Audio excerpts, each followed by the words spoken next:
Now, on BBC One, a portrait of a cricketing legend who, until his retirement last summer, was one of the most exciting and controversial figures in the game, Botham.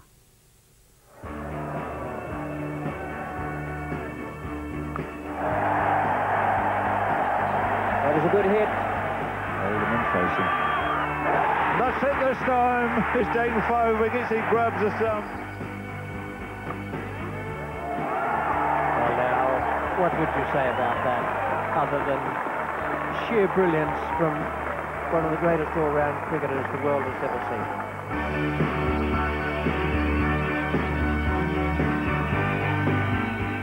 He's one player that when he went out to bat, that all the players in the dressing room would all go out on the balcony to watch him bat. Look at it this way, over 15 years there, the feats of Ian Botham hit the front pages as often as they hit the back pages. Unquestionably the best all-rounder England have ever produced. I mean, it's as simple as that. It'll be a long time before anywhere in the world do you find another Ian Botham. And now our question to sport captain, who's played in over 100 test matches for England, scored 5,200 test match runs and taken nearly 400 test match wickets. He's walked over 5,000 miles for leukemia research, raising over £4 million. I'm talking, of course, about Ian Botham.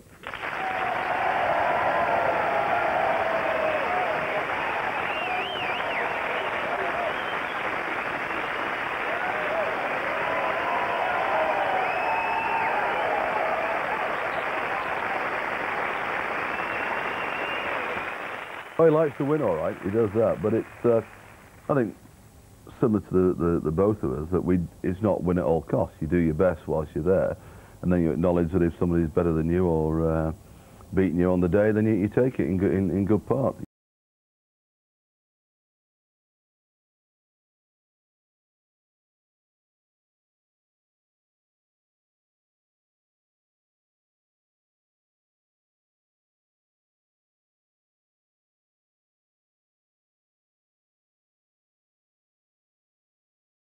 He used to spend hours doing his autograph, signature.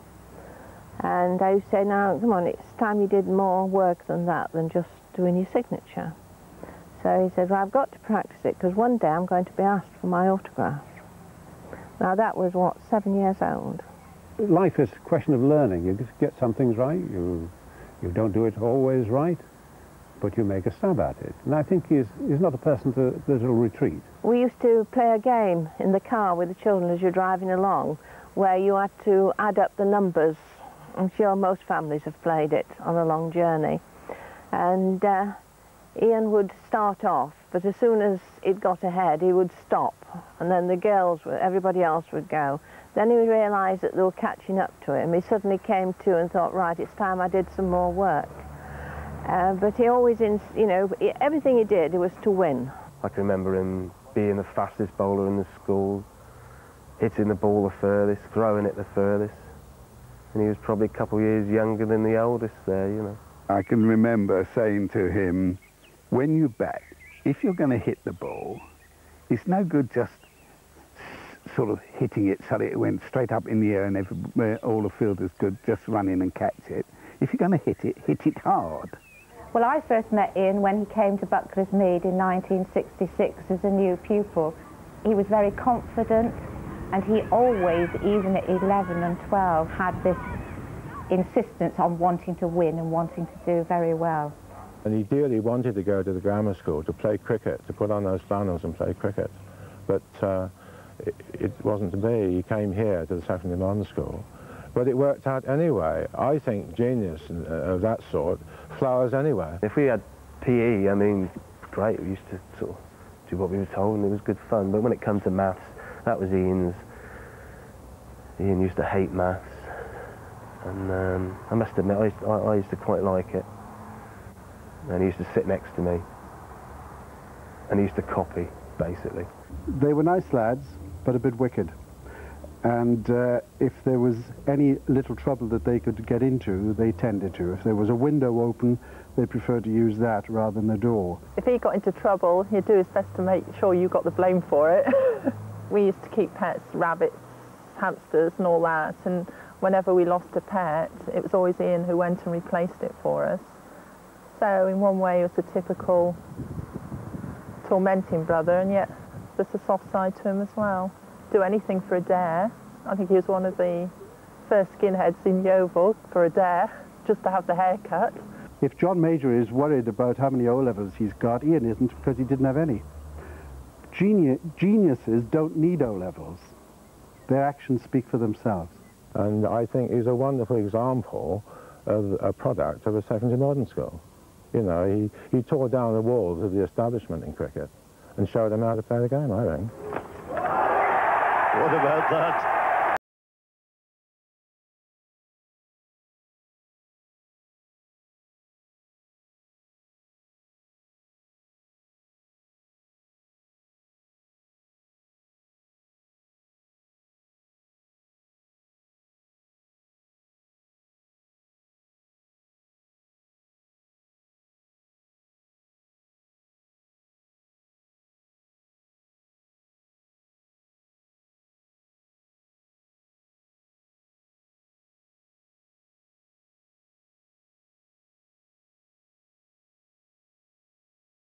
Because, I mean, we would rather have he'd done something more at school. But when we used to get on to him about, it's time you did this and that, well, who needs O-levels to play cricket? And Lord's was an opportunity to introduce somebody like him to the professional game in a good place, if you like, where he was going to get a lot of cricket for a year. And 3 days a week you would actually be in the nets from 10 till 7. When you finish doing your duties for matches, i.e. selling scorecards, working the scoreboards, things like that, 4:30 you get changed and go out in the nets until 7 o'clock and bowl at MCC members for 3 hours. That's where Beefy was working on his in-swinging bouncer, and that was really for these MCC members who turned up at 6 o'clock. We got kicked out of digs, and unfortunately a football went through a window. It was a great shot though. And then we had to sort of jump over the fence at Lord's and sleep in the dressing rooms for the last 6 weeks, 8 weeks. You'd hear people sitting in the change rooms talking about if I got the chance to play for Middlesex or if I ever got the chance to play for Essex. Not him. It's when I play for Somerset. We had obvious potential. He struck the ball magnificently. The biggest grouth he had, he didn't bowl. He couldn't bowl. And then I was the captain of the side, and Jim Aldis, we captained the side. We were both bowlers, so there was no way he was going to bowl if we were captains. I was absolutely staggered that he was literally treated as a net bowler at Lord's and didn't bowl in matches at all. I think initially Tom saw Ian as a kind of carbon copy type of bowler to him, which was a medium pace bowler capable of swinging the ball but at no great pace. I think it was Closey who decided that it would be better for him if he bowled with greater hostility. And of course the amazing thing about him then, as throughout all his career, was this staggering self-confidence. He was almost as self-confident as Closey, which is, you know, practically impossible. His bowling at that time was only medium pace, but gradually quickened up. He learnt to swing it both ways, and he was always good trying something. So even at any time, you know, a most innocuous time, he could always deliver you a wicket. Bowling, that's a good delivery from Botham. That must be out. Good piece of bowling that by Botham. He came to live with me for a while, and I always remember it because we were early on that summer of '74. We were not very well off, and we had no electricity because we hadn't paid the bill, and we used to play cards by candlelight. 2 mattresses and sleeping bags. That's how we started our professional career. He was in that with me for a year, and then we moved on to a flat, which was right by the ground, above the old supporters club shop. And Viv moved in with us then. What I do know about him, he's not the best cook in the world. You know, I think he'd make in those times he would have made a much better bartender. You know. Well, the secret, you see, when you share with a flat with 2 people, is to let them think you can't cook.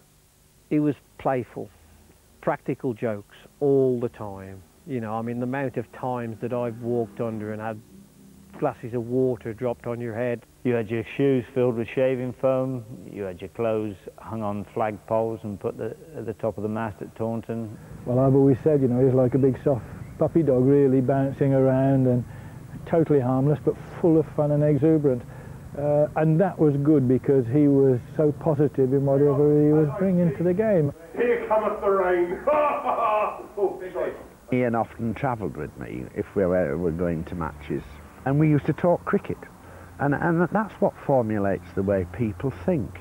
It's the way I learned when I first started with Yorkshire, talking cricket about, you know, situations that have happened and how people's reactions are, and making things happen, which was all in the mode that sort of Ian played throughout his, you know, his career. Being entertaining to the public. We played against Hampshire in a Sunday League match, and I think they've had about 60 when Ian come in. And Ian come in and started to smash Hampshire around the ground. And Viv gave him the strike. I mean, the greatest player in the world was giving Viv the strike, and they got to 90 at the same time, I think. When you saw those two together, you know, you wondered where the hell the ball was going to, because they were magnificent together. That's certainly not on the ground. It's out of the ground. And he's gone. And this time Botham has got him.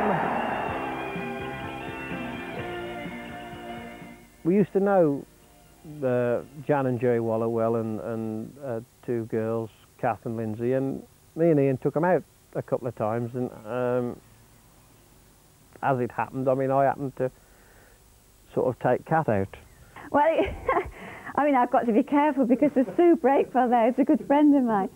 But yeah, actually, it probably was that way round, yes. There was never anything. We just went out for a drink, and Ian and Kath got chatting from there, and that's how it all came about. I think I'm right in saying that Catherine asked him if he'd enjoyed watching the match, and he was a bit aggrieved because he'd actually been playing in it. At this stage, I was working for my father, who had his own business in Doncaster, well, just Thorne, near Doncaster. I think it was the middle of June when they met, and September, when the season finished, was the time when they told her they wanted to get engaged, which was 6 weeks later. Oh, I was against the idea because it interfered. You know, I mean, I wanted Ian's attention on the game of cricket. Whilst we were going out, he had actually said several times that, you know, Ian had the potential to be an England player, a really good player, as long as other things didn't get in his way. And then I went and told Kath, I said, look, I said, he isn't good enough for you. We got engaged in the December, January time. We found this house in the May, so we decided to get married the following January. January the 31st it was. It was a lovely, bright day, but bitterly cold. I was terribly late because I had quite a long veil. And as I was posing for the photographs of my father before going into church, the photographer stood us in front of a rose bed.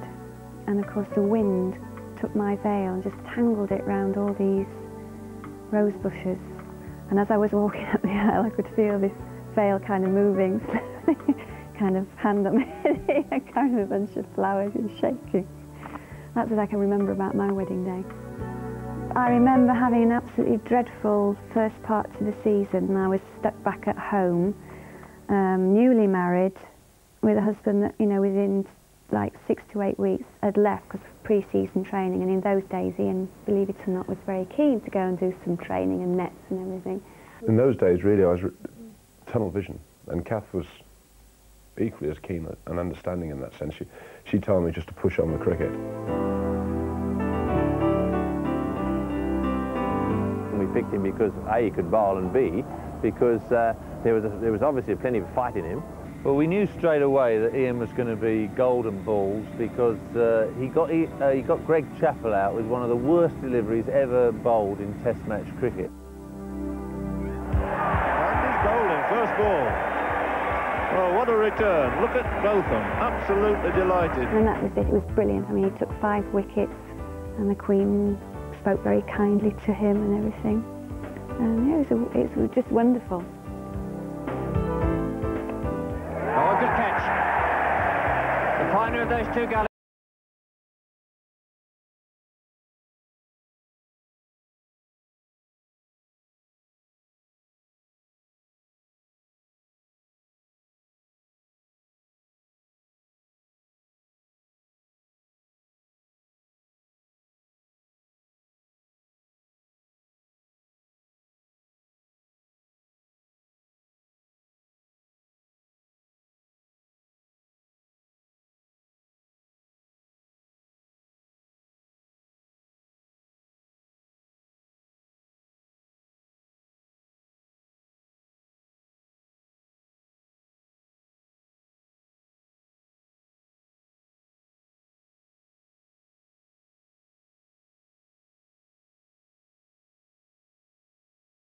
for Botham. That's his 100th wicket in Test match cricket. Well, he's away, and I think there's going to be 3 runs here for him. So there he is, the biggest double in Test matches, 1,000 runs, 100 wickets. He's reached it in fewest ever Test match of any cricketer who's ever played Test cricket.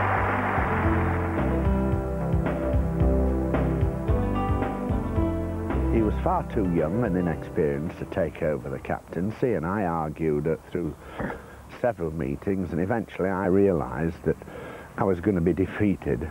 There were certain senior players who I think resented the fact that I'd been given the captaincy. 1 or 2 in particular, and that didn't help me. I said, for heaven's sake, Ian, I said, Brearley has not left you with a good side. I said, nobody in their right minds would want this job against the West Indies. When you are an all-rounder of the class of Ian Botham, now I can put myself in that category because people said I wasn't a good captain either. But people look for too much, and people try to pull you down because you have everything and you excel at everything. I had a chat with him once, and I mentioned it all to him. I said to him, my mate, I don't know whether these guys, I'm just judging as an opposition, and I don't think most of these guys are with you. You know, we're not going to call any names here, but I think he didn't get the support, you know, that he needed at the time. We took advantage of him being a young captain and with a lot of young players around him. But I don't think he disgraced himself. I thought that, I've always thought that he wasn't given long enough, and with the right people around him. Yes, I was manager of the only tour overseas he captained, which was 1981, a very difficult and indeed sad tour to the West Indies. It was sad because assistant manager and team coach Kenny Barrington died very suddenly during the Barbados Test match. Ken, to me, was everything an English sportsman should be. He had the Union Jack tattooed on his chest, and when he went out there to bat, it would take a cannonball to remove him. I often wonder, you know, if Kenny had still been alive, how Ian's career, I mean, his career obviously progressed really, really well. But there have been times, really, when Ian's cried out for somebody to help him, to give him some advice. And now people say, you know, Ian isn't the type of person, he won't listen and everything, but he does. But it's the right person giving it. If you're looking for players to run the extra lap at training, you've got to do it yourself. If you're going to bowl the extra 6 balls in the net, then you're going to have to do that yourself. I mean, those sort of standards and principles very much apply. Nets were never on the agenda. He didn't need nets, so he didn't think anybody else did. And he was so much more an inspirational character when he walked through the pavilion gates. He was not very good at motivating players off the field. He preferred to be in the bar. You know, to me, to walk out and play for your country should be the biggest honour and the biggest accolade that can be put upon you. And you shouldn't need to be motivated to do that. You put the television on, and there's some idiot who doesn't even know Ian making out a case for him to be sacked. After the Caribbean, and then going back to play Australia again in the summer, where again Ian was given the captaincy but only for a limited first couple of Test matches, then everyone was under pressure, including Ian Botham. And that's close. He's got him. Lawson has dismissed the England captain, and things could hardly be going worse for Ian Botham at the moment. And I'm afraid that's just not good enough. A pair for the England captain, Ian Botham. Returns to silence.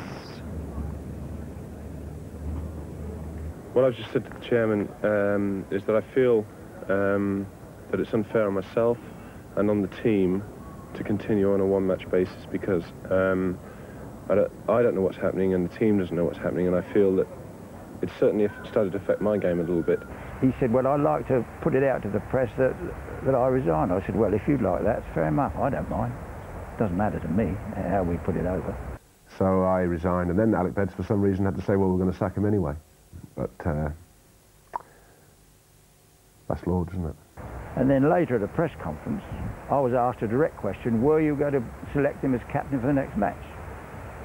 And I said, no, I wasn't. We weren't. We'd agreed that we were going to get Brearley as captain.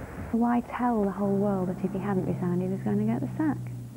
I mean, public relations have never been the powers that be better thing. I don't think they've got any better anyway. But I mean, that was awful to hear that about him. The next test was at Headingley, where for much of the game we were the underdogs. You know, Australia sort of outplayed us.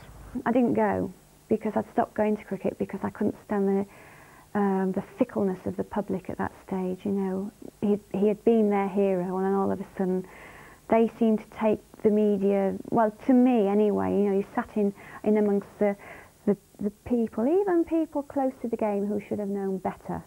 Mike Burley came up to me. He said, I think, first of all, he asked me if I wanted to play. I said, it's the most stupid question you've ever asked me, Breers, of course. And then he said, I think you'll get, I think he said, I think I'll get 100 runs and 10 wickets. Well, he wasn't too far out. Oh, Taylor, out. Botham gets his first 5-wicket haul since the game before he took over as captain. Botham picks up another one. Marsh gone for 28. Australia 401 for 9. We had it sewn up, there's no doubt about that. I think we made 402 and England was knocked over for less than the follow-on, so it would have been 100 and odd. Ladbrokes don't often get it wrong, and their odds of 500 to 1 will never be on offer again. I said to the lads, you know, I'm putting 100 on this. I got the money out. I saw them call the 12th man on, and then they sent him off as a 2-horse race, 500 to 1. That's ridiculous odds. In the late 70s, early 80s, we were always throwing parties for the players and everything whenever they played near us. We decided that we were going to have the usual barbecue. It was really a farewell party because we didn't think we'd be seeing one another again in England colours, and it just shows how fickle fate can be. Botham decided to go mad and formed an ally in Lillee. Now, Graham couldn't bat to save himself, we thought, and we'd been told. And what a splendid shot. We went out there with the attitude of basically a swing from the hip. Graham, Lillee and myself have a bit of fun once Picker joined me at the middle. And before we knew what happened, Picker had 50-odd. And a lovely way for Graham Lillee to get his maiden Test 50. It was marvellous entertainment and really set the seal on Australia for the series. But it was just like reading a story in a Roy of the Rovers comic. It couldn't really be happening. And the crowd were kind of so, you know, they were just whacking them all over the place. Absolutely fantastic. I can remember sitting there thinking, you know, it's just like a fairy story. Oh, we can be heroes just for one day.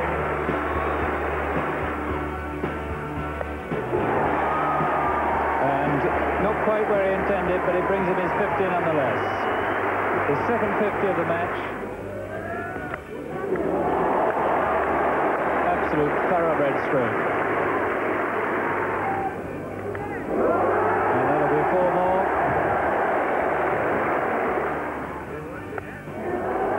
And there is the 100 partnership between Ian Botham and Graham Lillee. They were looking for that, let alone chasing it. Sekou away for 4. That's a splendid 100. A great innings by Ian Botham. And as it went on, you could see Boss sort of thinking, hey, boys, we might just sneak this. You know, if we get 120, 120, and you know, that was it, that was the talk. Oh, magnificent stroke. 4 more runs.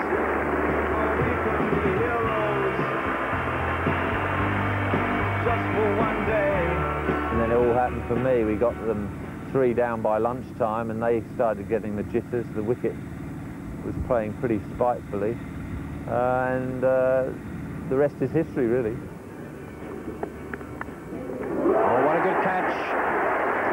Everything is running for Botham. Runs, wickets and catches, and the Australian captain goes for naught. Bowl him, it's all over, and it is one of the most fantastic victories ever known in Test cricket history. England have won this match after one of the most astonishing fightbacks you could ever see. In my opinion, a captain's performance that came one match too late. Ian Botham.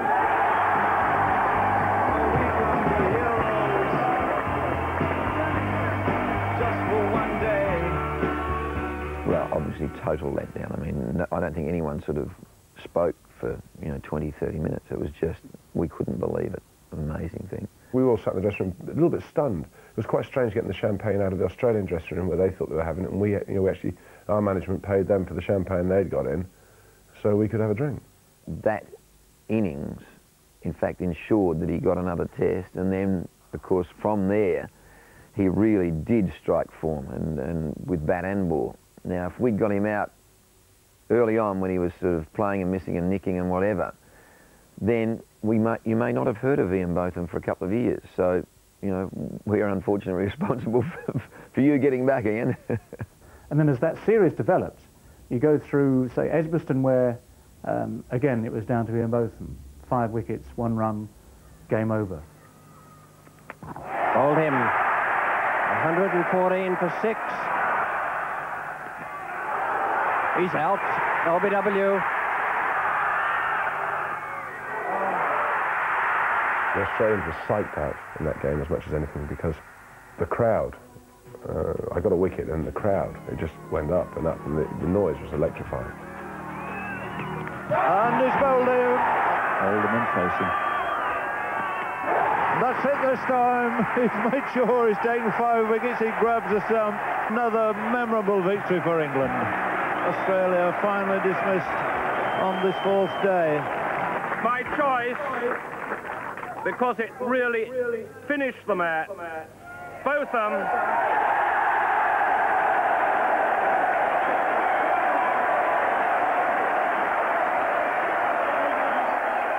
At Old Trafford, he was back to his best. He played a cracker of an innings, a sparkling innings, and you couldn't stop him.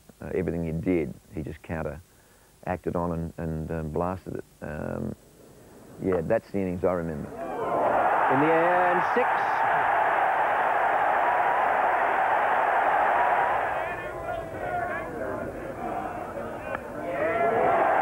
And they mustn't give him room outside the off stump.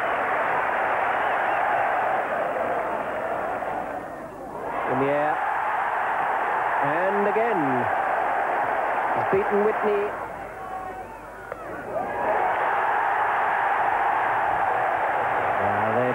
Just not learning at all. And that drew Alderman into the trap.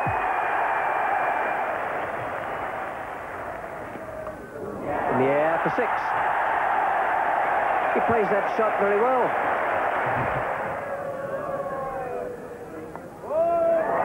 Well, that one didn't.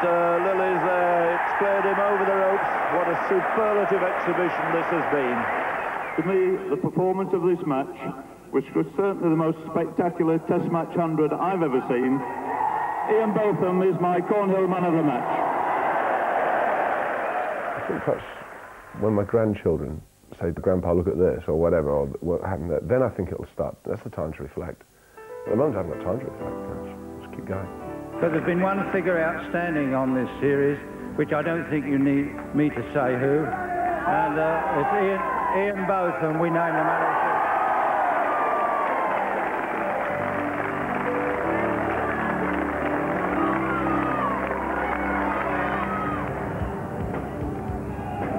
Botham swept the ball away for a single, a bat aloft, and what a magnificent performance this has been.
Well, I mean, Tim Hudson was not probably one of my best moves in management, no. Promised to take him to Hollywood and making the next James Bond and all this kind of thing, you know, which, I mean, she's so laughable. And I think the thing that made Tim Hudson worse was that he, in my opinion, he tried to come between Kath and myself.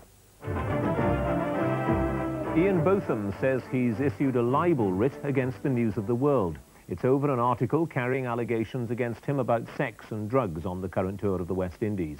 A pack of allegations, checkbook journalism at its highest point, and not one iota of it proven. I mean, I was followed round. I mean, we were all having stories written about it. It wasn't just Ian, but the best stories were written about Ian because of the character he is. And the allegations that followed all of us, you know, for being unprofessional and, you know, actually daring to go out and eat and drink in an evening, you know, I mean, surely this can't be allowed to happen. You know, the England team should be locked up and fed bread and water until they win a test match. There's a lot of strong overreaction to what was going on over there. I mean, I defy anyone to think that it doesn't affect you. It does affect you. And, you know, I think he struggled under that pressure. But then again, I think anyone would. The papers were out to nail him, and they did their best to do that. When are all these things meant to happen?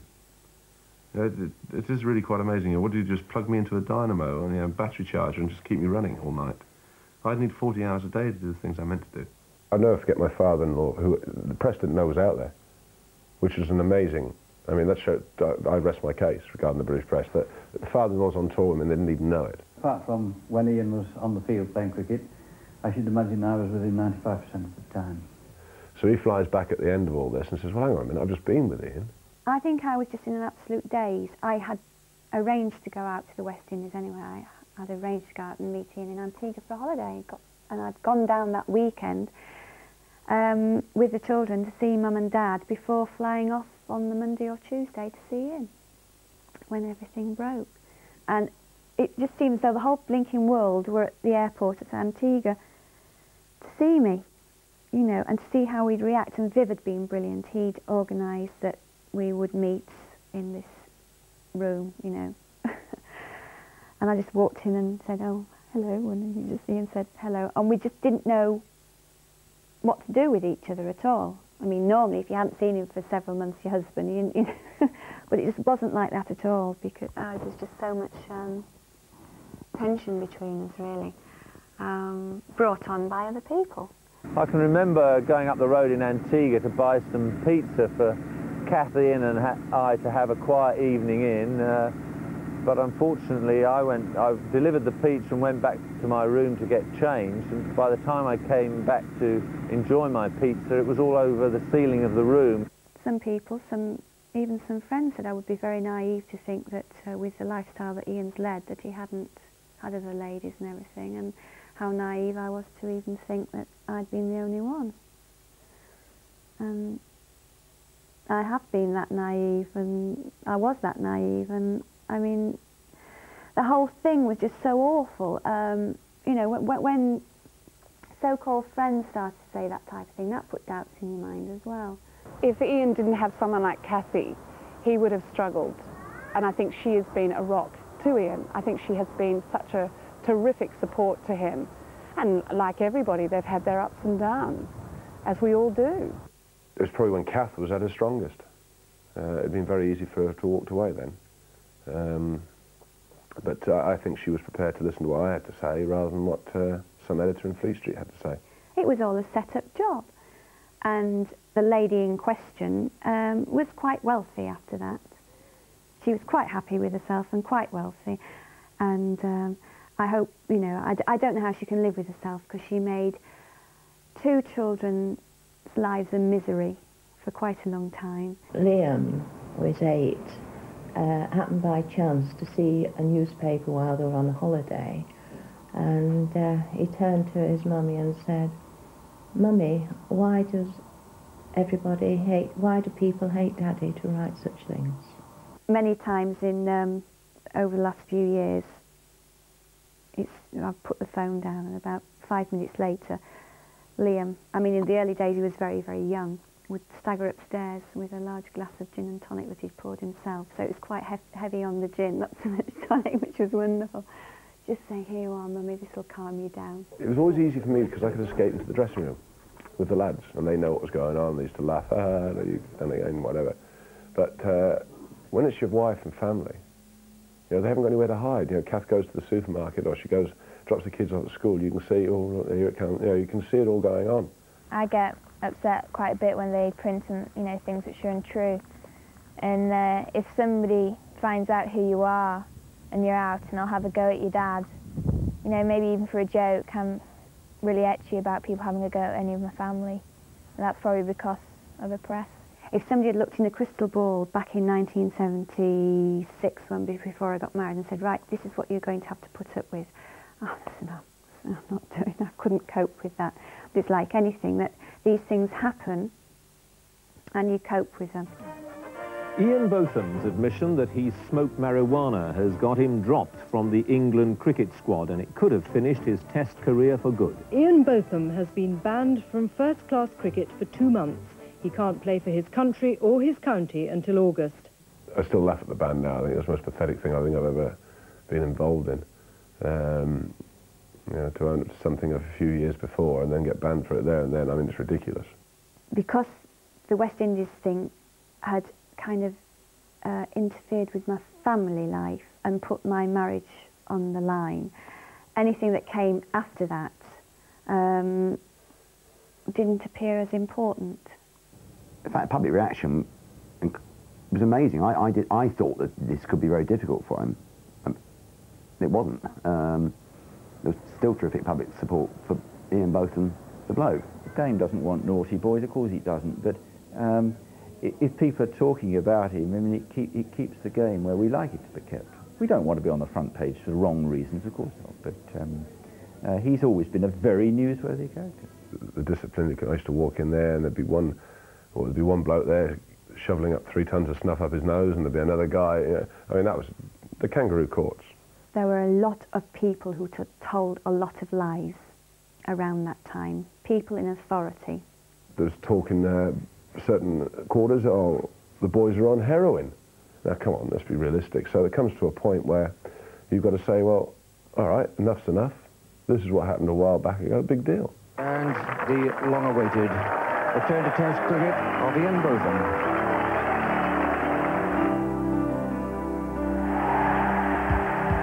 I thought that was justice, to be quite frank. The injustice that had gone on in that year. It was a very nice way of saying, love yours. Well, I've never seen anything like it in my life. That is quite fantastic. Beautiful ball. Just the suggestion of in-swing, and Ian Botham has become the greatest wicket taker of all time. He beats Lillee. Not only jubilation here at the Oval, but I'm sure ripples all around the world. Tomorrow, Somerset County Cricket Club will decide how to end a row that splits both the club and the local community. At issue is the sacking of their 2 West Indian stars, Joel Garner and Viv Richards, and Ian Botham's threat to leave the county if they aren't reinstated. I said to him, I don't know whether you heard the news, but before you obviously hear it, I'm going to break it to you and tell you that I went down and they've sacked Joel and myself. So, and I could just look at him, and right there then I knew he was hurt. I couldn't stay and play with people in that side who I knew had masterminded the demise of one of the best sides in the country. And that's what really hurt me with that, and the way it was done. So I had to go. We were going to numerous finals and winning lots of trophies and things like that. So it was a happy sort of a club, and everybody was just one big happy family. But there was a few growlers behind. There was a few nasty individuals who didn't know what success was all about. He put up posters calling you a Judas. Of course, in the dressing room, yeah, in front of several of the other players. Ian is a man who is very warm in friendship, but very ugly in enmity. Ian Botham has appeared in court in Australia on assault charges after an incident on a plane flight yesterday. Botham appeared briefly in court in Perth, accused of assaulting 2 passengers and of being abusive. So that's where I came in. His solicitor gave me a call and said, look, can you help us out? I said, sure, not a problem. And then I go into prison and there's Beefy. I've taken in a dozen cans and there's Beefy in the jail there, And I said to the cops, look, I'm sure he's thirsty. He hasn't had a drink for a while. I brought a couple of cans along, so we all sat down and had a few cans. This is the Ian Botham Leukemia Roadrunner Celebrity Walk.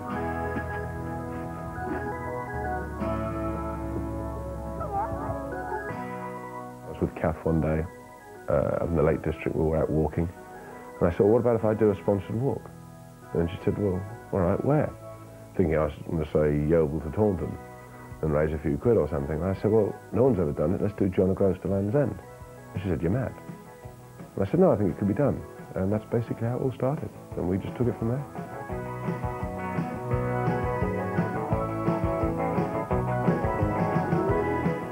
I get a bit angry when people accuse him of doing it for self-interest, because I can understand why I would get involved in the charity work, because my own son has suffered from the illness, but Ian had got no reason to do that. There was nobody at the time in his actual family or personal contacts who'd suffered from leukemia. He was just touched by it and he took it on board. And for Ian to commit as much of his time and effort to the charity, I think is fantastic. Then when I knew Worcester was on the cards, I mean, I was quite happy, because as I said, I like Worcester, and his years at Worcester were, I think, the happiest from our point of view. Brilliant, great years. What more could you want? 6 trophies, 5 years, great team. I would never ever have probably the biggest mistake of my life was leaving them and going to Durham. It was all a very sad time. There's nothing better than halfway through a season to escape to Alderney. And about 5 or 6 years ago, we acquired the cottage there. You can escape, that's the beauty of it. The kids can go off, we don't see them, even the little one. She goes off on a bike with her friends. You don't have any worries. I first went there with see John Arlott. And John, I think, was one of the most marvellous men I've ever met in my life. Whenever I go over to the island, Jerry and myself, my father-in-law, we always go down to John's grave and take a bottle of red and leave the cork. And I'm sure John would probably be the first to leave half the bottle, but I'll have one little bet with you, though. I bet that when Brian Johnson got to the pearly gates, I'll have a little bet that John Arlott was stood there with a bottle of claret and 2 glasses.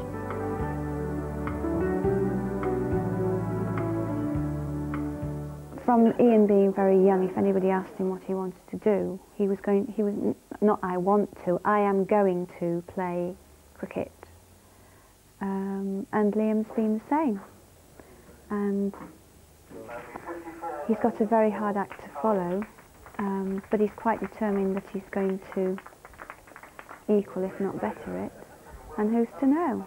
I think he is gifted, has the personality and the brains to do whatever he wants to do, whether it's rugby, cricket, whatever. He's certainly more aware of things like the family, if you understand, like family life, whereas I was totally, 15 I left home. You know, I was probably, I suppose if you put it in blunt terms, I was probably quite selfish, but I had to be selfish to get where I wanted to be. I think Liam has that determination, but he's maybe got it, he'll maybe do it in a more homely way. If I'm going to make it and earn a lot of money out of the cricket, I've got to be better than my dad. And also when I go out, people who know my name are expecting me to go out and get wickets and runs every time, which you can't, and nobody can do that. You look at Liam, you look at Sarah, you look at Becky, a great compliment to Kathy, and she literally has brought those children up on her own.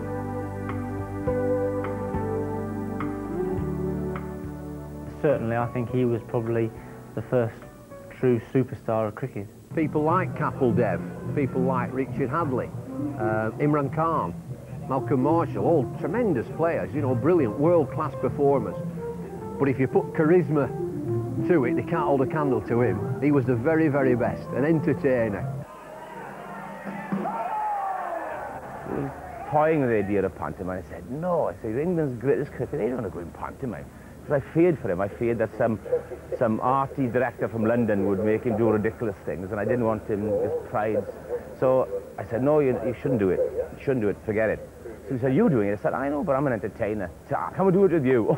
I said, oh, no, little did I know.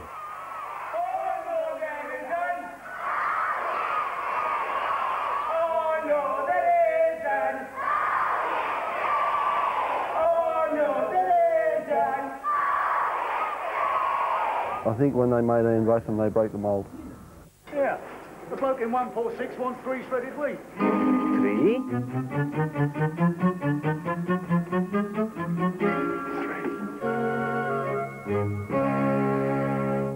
I think he could be classed among the great players, but I think he could have been a much better player. I think he could be even greater than he was if he'd only study his game a little bit more and try and control it a bit more. You tell me anyone who, ever since the English cricket history, have won games with bat and ball in the same fashion and style which he has done. You name me a couple. The fairy tale story to end the test match would be for Ian Botham to hit the winning run. There he goes. 1 hit from Botham. They were scared of me at the end. You know, it gets to a situation where they didn't pick Botham and Gower for such a period of time that when they should have picked us against the Australians last summer, they were scared to pick us because if either of us had succeeded, they'd have had egg on the face. And that is a sad way to run a professional game. If you go back to WG, when they remember the great things about WG, and that's what will happen with Ian Botham. He'll be remembered for the many super feats he's performed on a cricket field. If Ian hadn't got married quite so early, I think he'd have ended up in prison. But I don't know what I'd done. It wouldn't have been dull and boring, that is for sure. I don't know where I'd have gone, but I think at the end of the day, the best thing that can be said about Kath is that without Kath, it wouldn't have happened. In either. Durham County Cricket Club and its members and supporters would like to say congratulations and thank you, Ian, for all your efforts to Somerset, Worcestershire, Durham and England.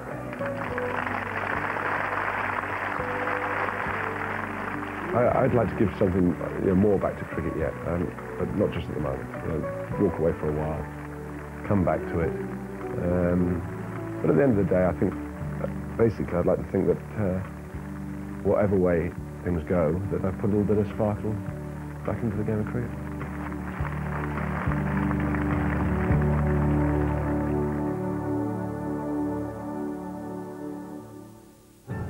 He loves me.